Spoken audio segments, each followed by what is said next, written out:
while. Is it the truth that you'll be living tonight? We should take a walk then, a swim in the sea. That will mean everything, yeah, everything to me. Can we get out of this one? Waiting and missing. I never thought you would leave me here. Good morning guys. तो आज है next day and सुबह हनी बनी का breakfast वगैरह हो गया है। अभी मैं आ गई हूँ किचन में लंच की तैयारी करने, क्योंकि इसके बाद लंच बना के फटाफट मुझे कहीं जाना है। जीत को मुझे जाना है, हनी बनी नहीं जाएंगे, तो भाभी को बुलाया है, भाभी आ जाएंगी तो उनके साथ में वो थोड़ा रुकेंगे। हमें आते आते शाम हो जाएगा, तो तब तक अपना मामी भांजे अपना खेलेंगे, लंच करेंगे, जो भी वो करेंगे। एंड कल मैं गई थी वर्जुमन मॉल, ऐसे ही थोड़ा बहुत कुछ देखने के लिए। अगर आप लोगों को याद होगा, मेरे बर्थडे के बाद फिर 8-10 दिन के गैप में ही सबका बर्थडे आ जाता है। जैसे मेरा, उसके बाद माया का, उसके बाद जीत का, फिर संग्राम का, ऐसे ही चलता रहता है। तो देखने गई थी ऐसे थोड़ा बहुत कुछ गिफ्ट वगैरह, तो वो तो नहीं हो पाया क्योंकि हम लोग गए और वहाँ पे वर्जुमन मॉल में ना हमेशा ऐसे बच्चों का कुछ ना कुछ लगा रहता है, मोस्ट ऑफ द टाइम लगा रहता है। तो कल एयरपोर्ट थीम में कुछ लगा था, तो हनी बनी बोले हमको वहाँ पे खेलना है, तो उनके साथ में खेलते खेलते टाइम वो हो गया। एंड फिर कल राहुल भाई इंडिया जा रहे थे, तो जीत को उनसे मिलना भी था, तो फिर हम लोग जल्दी आ गए थे। देखते हैं, वरना आज या कल में जाके देखूंगी। और मैं वैसे माया का बर्थडे वीकडेज में आ रहा है, तो मैं सोच रही थी कि सैटरडे को हमारे घर पे सेलिब्रेट करने के लिए, क्योंकि संडे को फ्रेंडशिप डे भी है, तो सैटरडे को माया का बर्थडे फ्रेंडशिप डे एक साथ में सेलिब्रेट करेंगे। बट माया मना कर दी कि सैटरडे वो लोग थोड़ा सा वीकेंड में बहुत बिजी रहते हैं, एंड वीकडेज में और फिर कोई ऐसे नहीं हो पाता। तो माया बोले नहीं बाद में मेरा इस बार मन नहीं है, ऐसा पता नहीं, ऐसा कुछ बोल रही है, मन नहीं है ऐसे। बट देखते हैं कैसे क्या होगा। तो यही है बस। फटाफट मैं ये सब बना के, दाल ऑलरेडी बॉईल करने के लिए रख दिया है। और यहाँ पे भिंडी, वो जो ज़्यादा टमाटर प्याज डाल के जो सब्जी टाइप का बनाते हैं ना तो वो बनाऊंगी, साथ में चावल रहेगा। बाकी और एक बात, हाँ, हनी बनी का हमने कल से ट्यूशन स्टार्ट किया है। वैसे छुट्टियां पूरा चली गई, मतलब 1 महीना निकल गया, कुछ भी पढ़ाई वगैरह इंडिया वगैरह ये सब ट्रैवल में नहीं हुआ। आने के बाद में थोड़ा बहुत मैं कभी पढ़ाती हूँ, कभी जीत पढ़ाते हैं, वो जो रेगुलरिटी ना वो नहीं हो पा रहा है। तो हमने सोचा कि चलो इस छुट्टी में एटलीस्ट 1-1.5 घंटे के लिए कोई तो, मतलब टीचर का पढ़ाने का अलग स्टाइल होता है, तो हमने किसी को बुलाया, वो घर पे आके ही पढ़ा रहे। अभी ऐसे जाना नहीं पड़ रहा है, तो घर पे ही वो आ रहे हैं। तो देखते हैं, कल ही स्टार्ट किया है, देखते 1 महीना देखेंगे कैसा क्या है। और उसके बाद तो स्कूल ओपन हो जाएगा, तो स्कूल के टाइमिंग के हिसाब से ही देखना पड़ेगा कि कैसा क्या हो रहा है। फिलहाल कल से स्टार्ट किया, अभी वो आएंगे, तो जब तक वो बच्चे पढ़ाई करेंगे तब तक मैं यहाँ पे लंच की तैयारी कर लूँगी। फिर अपना मैं जाऊँगी अपने वहाँ पे जहाँ पे काम है, फिर भाभी बच्चों को संभाल लेंगे, एंड वो लोग अपना खेलेंगे, थोड़ा नैप ले लेंगे। आफ्टरनून का नैप जो है वो।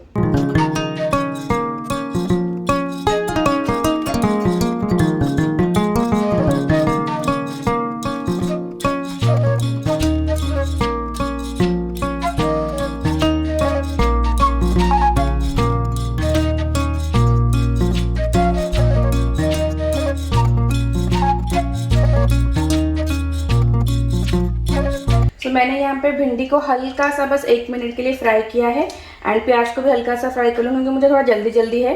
नहीं तो आप ऐसे भी बना सकते हो बिना फ्राई किए, एंड ज़्यादा हेल्दी भी रहेगा।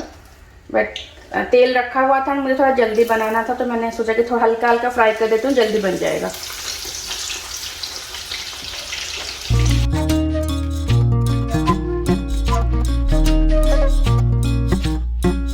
तो यहाँ पे कढ़ाई में थोड़ा सा ऑयल लिया है, उसमें मैं ऐड कर रही हूँ सूखी मिर्च, जीरा, हींग थोड़ा सा, एंड यहाँ पे मैंने 2 बड़े साइज़ के अनियन लिए हैं, एंड 3 मैंने यहाँ पे टमाटर लिए हैं, ऐसे रफली चॉप करके।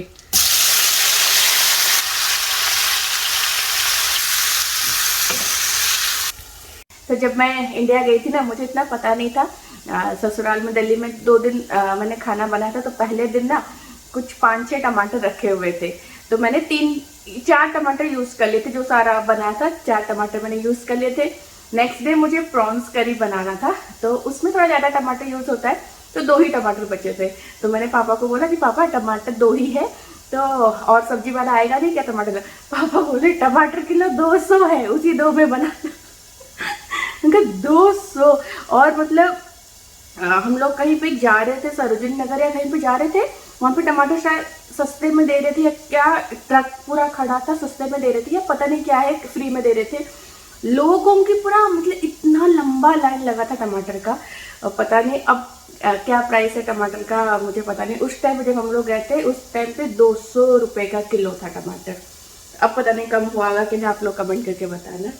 तो यहाँ पे मैंने ज़्यादा टमाटर यूज़ किया तभी मुझे वो बात याद आई। तो यहाँ पे टमाटर जो है वो सॉफ्ट हो गए हैं एंड ये वाली सब्ज़ी थोड़ी चटपटी बनती है, अच्छा लगता है मुझे। तो इसमें मैं ऐड कर रही हूँ अभी मैगी का एक मैजिक मसाला, हल्दी पाउडर, लाल मिर्च पाउडर, धनिया पाउडर थोड़ा सा ज़्यादा यूज़ किया है यहाँ पे, एंड हल्का सा आमचूर पाउडर, ड्राई मैंगो पाउडर। बस सारी चीज़ों को यहाँ पे मिक्स कर लेंगे एंड इसमें अभी ये जो फ्राई किया हुआ भिंडी एंड प्याज जो है ये ऐड कर देंगे। थोड़ा सा ऊपर से थोड़ा सा नमक ऐड करूँगी एंड इसको 2 मिनट तक बस भुनना है क्योंकि ऑलरेडी ये फ्राई हुआ था ना, तो बस झटपट बन जाएगा ये। बस 2 मिनट के लिए इसको हाई फ्लेम में भुन लेंगे मसाले के साथ में।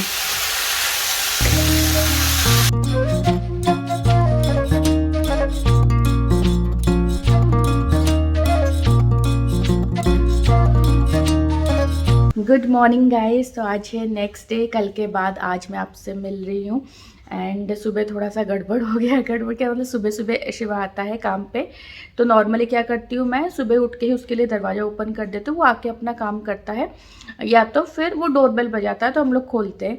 तो आज क्या हुआ है, मुझे उठने में लेट हुआ है तो मैंने डोर ओपन नहीं किया था एंड उसने बेल बजाया आके और बेल हमारा ख़राब हो गया, तो बेल बजा ही नहीं है। तो जब मैं सुबह उठी देखा शिवा आया ही नहीं, उनका लेट हो गया, शिवा कैसे नहीं आया। शिवा को कॉल किया तो बोला कि मैम मैं आके बेल बजा के गया, बेल बजा नहीं और आप लोग शायद सो रहे थे तो बेल बजा ही नहीं है।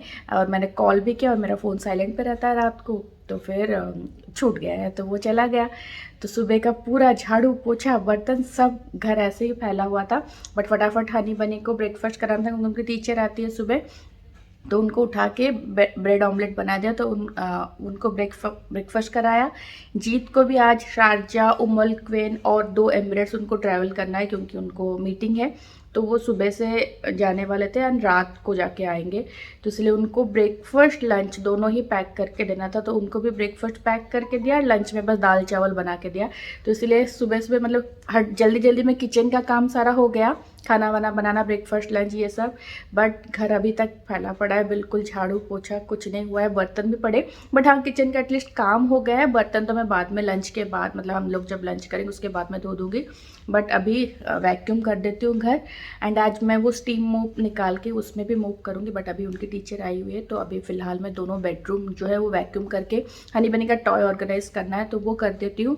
उनकी टीचर जाने के बाद मैं आप लोगों के साथ में वो स्टीम मोप निकाल के चेक करती हूँ कि कैसे क्या वो काम कर रहा है। तो चलिए गाइस, काम पे लग जाते हैं सुबह सुबह। आज ऐसे होता है ना, आपको अगर पता हो कि हाँ नेक्स्ट डे हाउस हेल्प मतलब नहीं आने वाले हैं तो आप ऐसे ही रहते हो, बट ऐसे अचानक से हो जाए कि नहीं आए या आके चले गए, मतलब हमारी मिस्टेक की वजह से, तो फिर थोड़ा सा हड़बड़ी हो जाती है सुबह सुबह। तो चलिए पहले मैं वैक्यूम कर देती हूँ इस रूम का, बेडरूम का, देन हनी बनी के रूम में चलते हैं।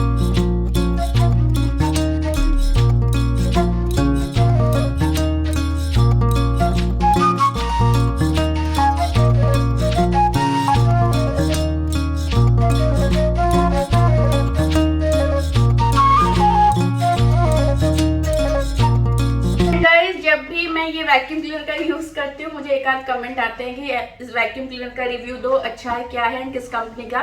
मैंने बहुत बार शेयर किया है तो बस शायद उन्होंने ब्लॉग नहीं देखा होगा।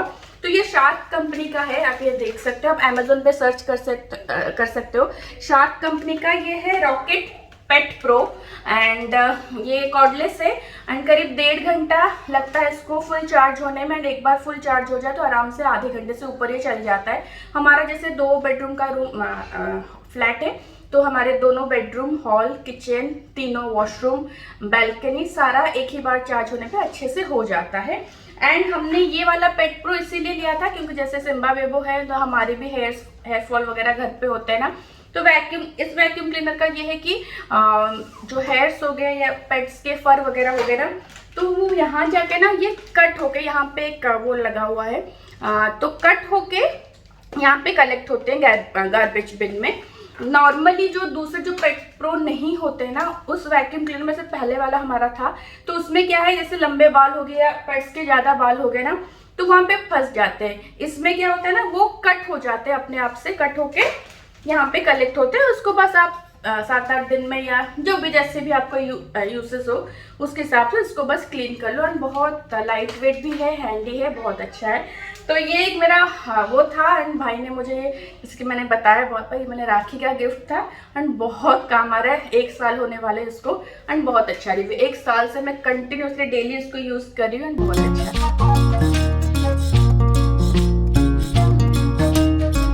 तो यहाँ पे हनी बनी की पढ़ाई हो गई है एंड इनका टॉय भी मैंने पूरा ऑर्गेनाइज कर दिया है। जो टूटे फूटे थे वो निकाल दिया एंड जो वो खेल नहीं रहे उसको मैंने अलग कर दिया है।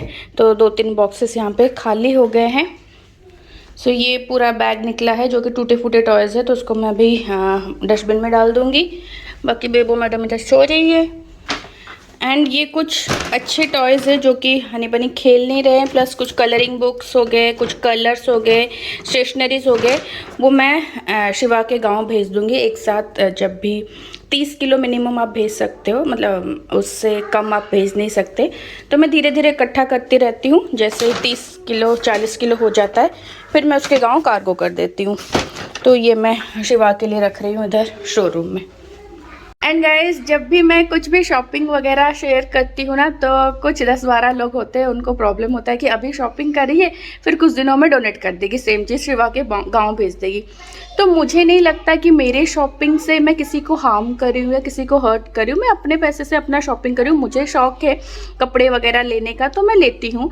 एंड उसके बाद फिर जैसे बच्चों के कपड़े थोड़े छोटे हो गए या मैंने कुछ कपड़े 1-2 बार पहन लिए, मुझे और नहीं पहनने बट अच्छे कंडीशन में है, एंड बच्चों के बुक्स हो गए, टॉयज़ हो गए, कलर्स हो गए, मैं जैसे शिवा के गांव भेज देती हूँ। मैं प्रॉपर कार्गो करके भेजती हूँ, ऐसा नहीं कि मैं ऐसे ही कुछ भेज दिया। प्रॉपर यहाँ पे कार्गो का भी कितना चार्ज लगता है, जो लोग यहाँ पे रहते हैं उनको पता है। तो मैं प्रॉपर 50-60 किलो कार्गो करके उसके गांव भेजती हूँ। तो वहाँ पे भी बहुत लोगों के काम आ जाता है कि हाँ, चाहे कपड़े हो गए, टॉयज़ हो गए या स्टेशनरीज़ हो गए, बच्चों के काम आ जाता है। तो मुझे नहीं लगता है कि मैं शॉपिंग करके किसी को हर्ट करी हूँ या ऐसे डोनेट करके किसी को मैं हर्ट करी हूँ। दोनों में ही मुझे खुशी मिलता है, चाहे मैं डोनेट करूँ मुझे उसमें खुशी मिलता है, चाहे मैं शॉपिंग करूँ मुझे उसमें खुशी मिलता है। इसमें मुझे खुशी मिलता है तो मुझे ये काम करना चाहिए। इसमें किसी की बुराई नहीं हो रही है, ना ही किसी को हार्म हो रहा है, तो फिर इसमें बुरा क्या है मुझे समझ में नहीं आता है। बट हाँ, कुछ लोगों को मैं कुछ भी करूँ बुरा लगता है, that is different thing. But जो काम आपको अच्छा लगता है, आपको खुशी देता है, उसमें दूसरों का मतलब कुछ भी हार्म नहीं होता है, वो काम करने में कोई बुराई नहीं है। तो वही है, मेरा ये चलता रहेगा। मैं जितना जब भी मुझे वो मैं कर पाऊँगी मैं उतना शॉपिंग करती हूँ एंड उसके बाद मुझे अच्छा लगता है कि मैं वो चीज़ डोनेट करती हूँ, मुझे अच्छा लगता है। और एक चीज़ गाइस, जब भी मैं इस टाइप का कार्गो करती हूँ शिवा के गांव, तो कमेंट्स आते हैं 2-3 या मेल भी आता है कि हमें भी चाहिए, आप हमें भेज दो। तो ऐसे तो मैं किसी को जानती नहीं हूँ कि मैं क्या भेजूँ क्या नहीं। और जैसे कि मैंने बताया, मिनिमम 30 किलो होने के बाद ही आप भेज सकते हो, 30 किलो से कम आप कार्गो नहीं कर सकते हो इंडिया। तो शिवा के गांव क्या मैं करती हूँ, जैसे मेरे कपड़े हो गए, जीत के कपड़े हो गए, बच्चों के कपड़े हो गए, टॉयज़ हो गए, कुछ बर्तन वगैरह हो गए, कुछ एक्स्ट्रा नया कपड़े वगैरह मैं खरीद के एक साथ 30-40 किलो में कार्गो कर देती हूँ। बट किसी और को भेजने के लिए मुझे पता नहीं ना उनको क्या पसंद आएगा, क्या चीज़ बुरा लग जाएगा कि आपने ऐसा कैसे भेज दिया, ये कर दिया। तो फिर मुझे पता नहीं है कि क्या भेजूँ क्या नहीं भेजूँ। और 30 किलो का सामान भी भेजना वो होता है तो पॉसिबल नहीं होता है। इसलिए शिवा को मैं जानती हूँ, शिवा से मैं पूछती हूँ, दिखाती हूँ, शिवा तुझे ये चाहिए, तो जो हाँ बोलता है मैं वही कार्गो करती हूँ। ऐसा नहीं कि कुछ भी उठा के दे देती हूँ।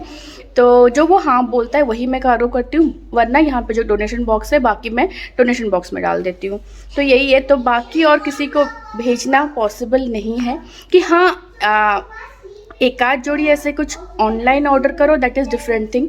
बट ऐसे कार्गो करना 30 kilo, that is not possible. तो सारे घर का वैक्यूम हो गया है, अब इसको ओपन करते हैं। ये स्टीम मोप एंड इसका रिव्यू तो मैं 1-1.5 महीना यूज़ करने के बाद ही दे सकती हूँ, बट हाँ इसमें क्या क्या अटैचमेंट्स है ये देख लेते हैं। आने के बाद मैंने और ओपन नहीं किया था इसको, वही ऐसे ही रख दिया था। तो यहाँ पे मैं एक साथ निकाल दूँ फिर आपको दिखाती हूँ।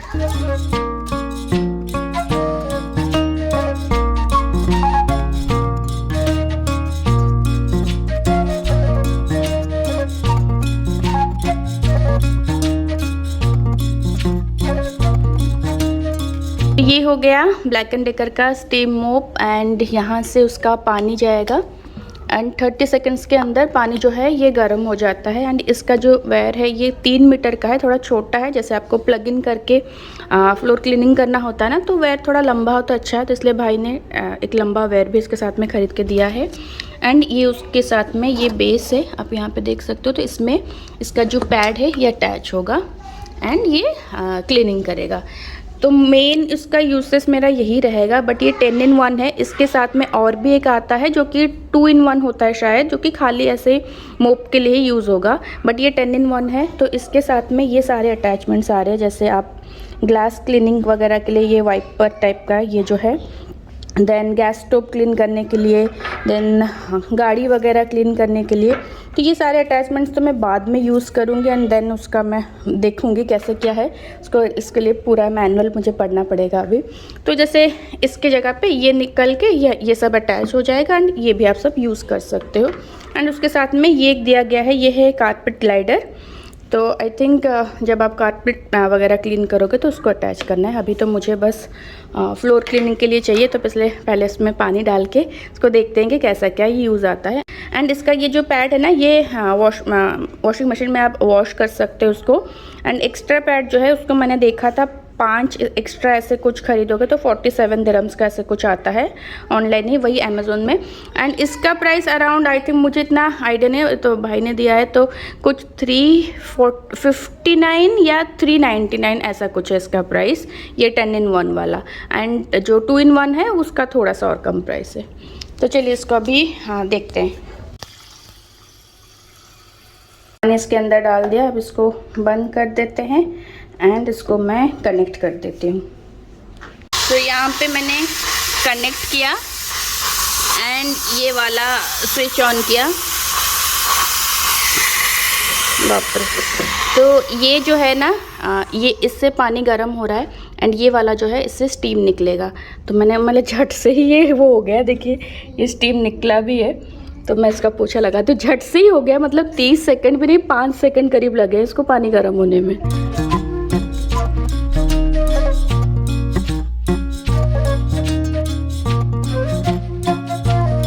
तो यहाँ पे अगर आप देख पा रहे होंगे तो यहाँ पे कैसे दिखाऊं, यहाँ पे पता चल रहा होगा, हाँ स्टीम निकल रहा है ना। तो ये तो काम तो कर रहा है, बट कितना क्या इसका अच्छा इफ़ेक्ट है वो तो यूसेस के बाद ही पता चलेगा।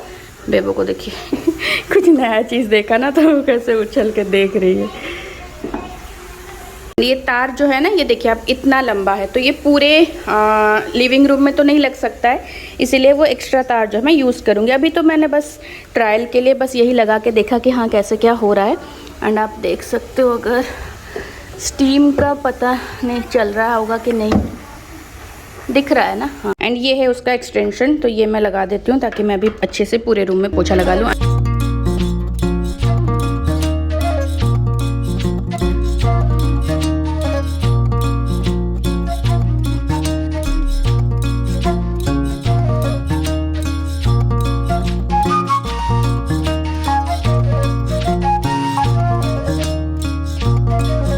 सो गाइज, इतने दिनों से मैं बोल रही थी गरम गरम पोछा लगेगा, तो फाइनली घर में गरम गरम पोछा लग गया है। तो एक बार मैंने हॉल में कनेक्ट किया, एक हनी बनी के बेडरूम में एंड एक बार हमारे बेडरूम में एंड किचन में एक बार, तो हो गया। एंड पानी मतलब मैं बोलूँगी जैसे हम लोग नॉर्मल पोछा लगाते हैं ना, जितना पानी रहता है मतलब फ्लोर में उतना ही रहता है। तो नॉर्मली मैं हमेशा इसी लगा के ही पोछा लगाती हूँ, तो वही गया तो फटाफट सूख गया। एंड जो फ्लोर जो मैं सोची थी बहुत गर्म होगा, वैसा नहीं है। फ्लोर मतलब पोछा लगाने के बाद वार्म रह रहा है, बट ये जो स्टीम जहाँ से निकल रहा है ना, वहाँ पे थोड़ा सा केयरफुल रहना पड़ेगा। अगर आपका पैर लग गया जैसे मेरा लग गया, तो वहाँ पे बहुत जोर से स्टीम निकल रहा है ना, तो वहाँ पे थोड़ा सा मेरा जैसे स्टीम लग जाता है ऐसे लगता है ना, वैसे लगा। बाकी इसका फुल ऑन रिव्यू जो है वो मैं कुछ दिन कुछ महीने यूज़ करने के बाद ही बता पाऊँगी। वैसे यहाँ पे ये 350 लीटर का 350 ml का सॉरी ये टैंक है, तो 350 ml मैंने 2 बार फिल किया पूरे घर में पोछा लगाने के लिए। एंड देखती हूँ, शिवा को भी सिखाना पड़ेगा, पता नहीं शिवा ये इतना करेगा नहीं करेगा, क्योंकि एक बार प्लग करो निकालो वो करेगा नहीं करेगा। नॉर्मली वो नॉर्मल पोछा अगर लगा के चला भी जाएगा तो मैं बाद में इसमें पोछा लगा सकती हूँ, क्योंकि इसमें वाटर के अलावा आप कुछ नहीं ऐड कर सकते। साफ़ पानी आपको इसमें ऐड करना है, कोई भी केमिकल फ्लोर क्लीनर वगैरह या डेटॉल वगैरह कुछ भी इसमें ऐड नहीं करना है, खाली पानी ही ऐड करना है। तो अगर शिवा डेटॉल डाल के जैसे पोछा लगाता है तो वो चला जाएगा पोछा लगा के, तो शाम को जो एक बार मैं और वैक्यूम करती हूँ घर तो उस टाइम पे मैं ये पोछा लगा सकती हूँ। या अगर वो कंफर्टेबल होगा तो किसी दिन इसमें लगा देगा, किसी दिन नॉर्मल पोछा लगा देगा, जैसे भी होगा देखते हैं कैसा क्या। पहले तो इसको यूज़ करते हैं, फिलहाल फर्स्ट यूज़ तो मुझे अच्छा लगा है। थैंक यू सो मच भाई भाभी। तो घर के 2 बड़े मतलब इम्पोर्टेंट सामान जो मुझे चाहिए था, वैक्यूम क्लीनर एंड ये स्टीम मोप, तो दोनों ने ही उन्होंने दिया है। Thank you so much. तो बस चलिए गाइस, आज का ब्लॉग मैं यहीं पे एंड करती हूँ, बहुत ज़्यादा लंबा हो गया होगा शायद। मिलती हूँ मैं आपसे नेक्स्ट वाले ब्लॉग में, तब तक के लिए bye bye, take care, lots of love, bye guys.